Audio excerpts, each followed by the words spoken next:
Friends, welcome to cook with ST channel. இன்றைக்கி நம்ம என்ன பார்க்க போகிறோம்னா சாம பொங்கலும், அதுக்கு இன்றைக்கி வந்து நம்ம தேங்காய் சட்னி செஞ்சுருக்கோம். சாம்பாரும் வச்சு சாப்பிட்டுக்கலாம். இன்றைக்கி வந்து நம்ம சாமையில் பொங்கல் செய்ய போகிறோம். அதுக்கு தேவையான இன்க்ரீடியன்ட் சாமை 1 டம்ளரும் பாசிப்பருப்பு 1/2 டம்ளரும் நான் ஊற வச்சுருக்கேன்.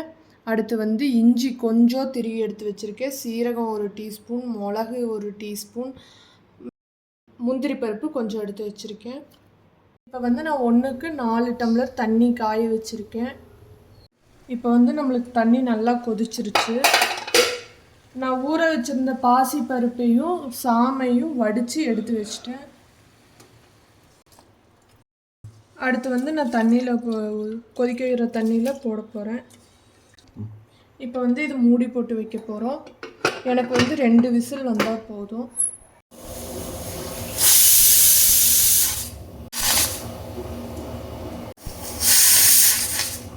இப்போ வந்து நான் உரலில் மிளகும் சீரகமும் போட்டு 1க்கு 2 இடித்து எடுக்க போகிறேன்.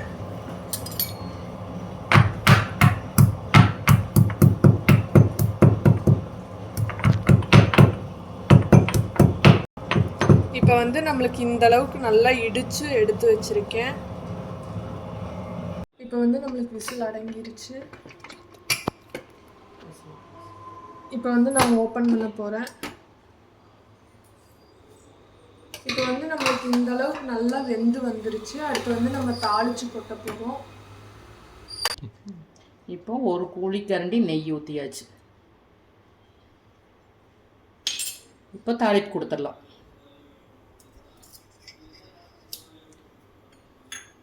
ஃபஸ்ட்டு இந்த கொட்டி வச்ச ஜீரகம் மிளகு சேர்த்தியாச்சு.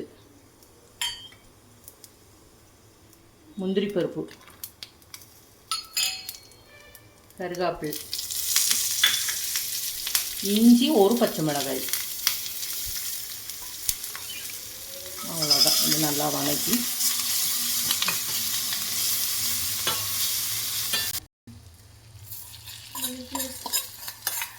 இப்போ கொட்ட போகிறோம்.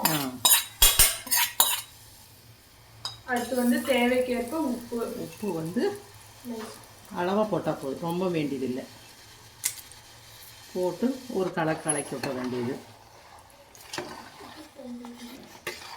இப்போ இதுக்கு வந்து சாம்பார் வச்சுக்கலாம், தேங்காய் சட்னி வச்சுக்கலாம். எங்கள் வீட்டில் இன்றைக்கி தேங்காய் சட்னியும் சாம பொங்கலும்.